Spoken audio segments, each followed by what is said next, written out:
Am I going? Hi everyone, Gary Whiting here. Well, we have another school going. Pan that camera around. Let's check out my wonderful students. And this is a interesting group. And our camera lady is one of my previous students that did not read her book, I'm finding out. And so so it's going to be kind of like a new class for her. And so we'll see how she does as a camera lady, because this is going on YouTube, and so this is going to be an important introductory. The two things I want to talk about: the value of equine massage and alfalfa hay. So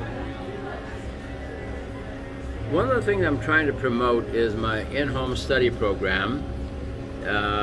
It's a very easy one to learn.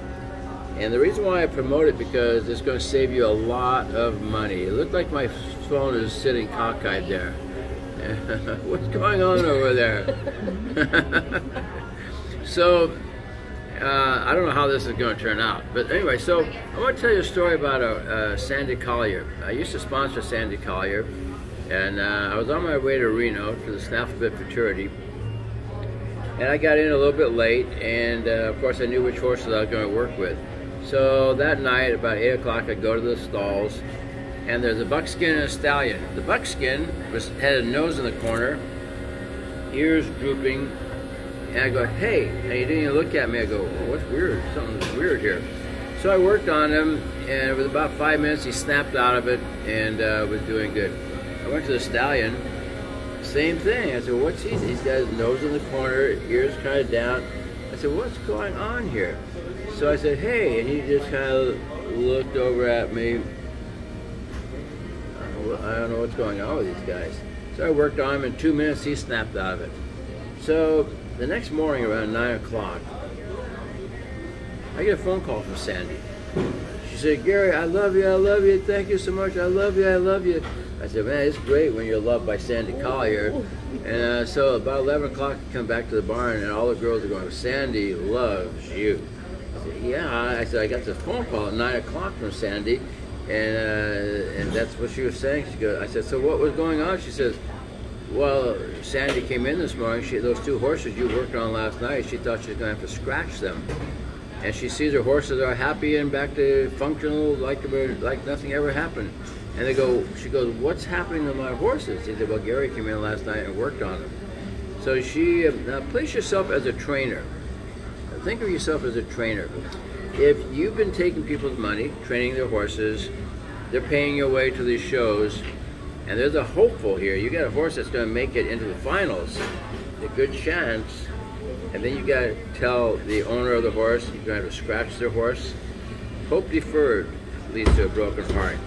And so they're all built up, and then you have to scratch them from the whole show. So what was happening was the horses were running a fever. One of them had 104, the other had 105 temperature. Within 4 minutes and 2 minutes, well, let's say 5 minutes and 2 minutes, those temperatures dropped, broke, boom. The horses came back to normal.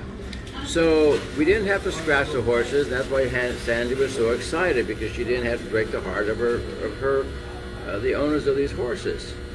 And so you can save a lot of money on vet bills by working on your own horse. And this is what's so important about using my program. Those who do my in-home study program are very successful. I have those who come to my program because they simply want to learn hands-on from me. And I love that part of it as well. But I've had so many students over the years say, thank you, thank you, thank you. And as a teacher, that's it just doesn't get any better than that. So I just want you to think about looking into my in-home study program. The second thing was alfalfa hay. When I bought my first ranch, I never planned on getting into equine massage. But when I did, I bought a ranch, and I started teaching in my school.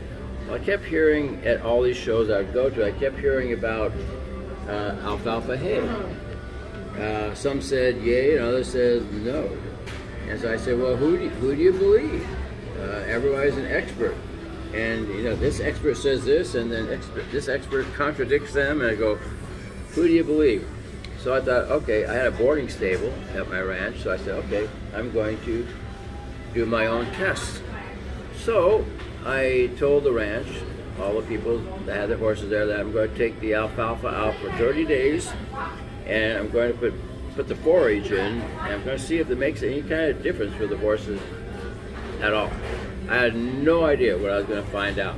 But one of my boarders worked for CDF, CDC or CDF, whatever that, in the forestry, and he would take his horses one day, 3 weeks out of every year. They'd go into the mountains and they would check all these cabins that were supposed to be abandoned. And his name was Bob. And when I told him I was going to take the alfalfa out, he was not a happy guy. And I was fearful of losing him as a boarder. He had 2 horses and a mule boarded at my place. I didn't want to lose that income. So I said, Bob, just bear with me. It's just 30 days. So he's gone. He comes back 3 weeks later. I said, well, Bob, how was your trip? He says, very interesting. You might be onto something on this alfalfa. I said, what do you mean? He said, well, I usually have alfalfa. This time I didn't have it. My friends and I would go out in this group and we check these cabins. At the end of the day, usually our horses are all just totally wiped out, frothy, just totally spent. And he said, this year, all my friends' horses were that way, but mine were not. My horses still had energy at the end of the day, and they weren't all frothy and foamy. Like they were sweaty, but they were not overworked like my friends' horses were. He says, you may be onto something very important here. I go, huh, now I know. Now I know. I don't have to take somebody else's idea for it because I put it to the test, even though that was not my intention to ignore what people were saying. It was my intention to get down to what's really going on here. So this is what I tell my clients at these 2-week shows. Okay, so give them your alfalfa, that's fine, but have a couple of backup bales of some forage or something else. And here's why. If your horse makes it into the finals, your horse is going to be running out of energy because they're tired. So I get them off the alfalfa and I get them into something else where you keep that horse's energy up instead of being tuckered out. Another thing too, when you eat a meal, there's a digestion process that takes place. You don't want them to eat for at least 2 hours before their event. Because in that 2-hour period, you're going to have the digestive system going on, which means all the blood goes to the stomach, and they want to shut down. You know, you eat a nice meal, what do you want to do? You want to take a little nap afterwards. So that's we're going to talk about that in the program. When the best meal, when to eat, when not to eat. We're going to talk about performance, but for you watching this video, you need to consider this thing called alfalfa. What we're going to do, I'm not against alfalfa, I'm not saying that, but for performance, you want to be a little bit, mix it a little bit differently and handle it differently. So cut the alfalfa towards the end when they're trying to compete and make it into the finals, because it's going to be a hard work. You want your horse up, just like Bob's horses were still ready to go at the end of the day, where his friends were worn out. And as we go through the book, you're going to see a lot of the problem the horses come down with. We're going to cover 134 problems horses come down with, what causes it, how to address it, and how to prevent those problems. And you're going to find that alfalfa is a culprit. And you're going to be amazed perhaps at how many times alfalfa is suggested take it out of their diet if they have laminitis or any of those things like that. So as we go through the book, you're going to find some very interesting material in here.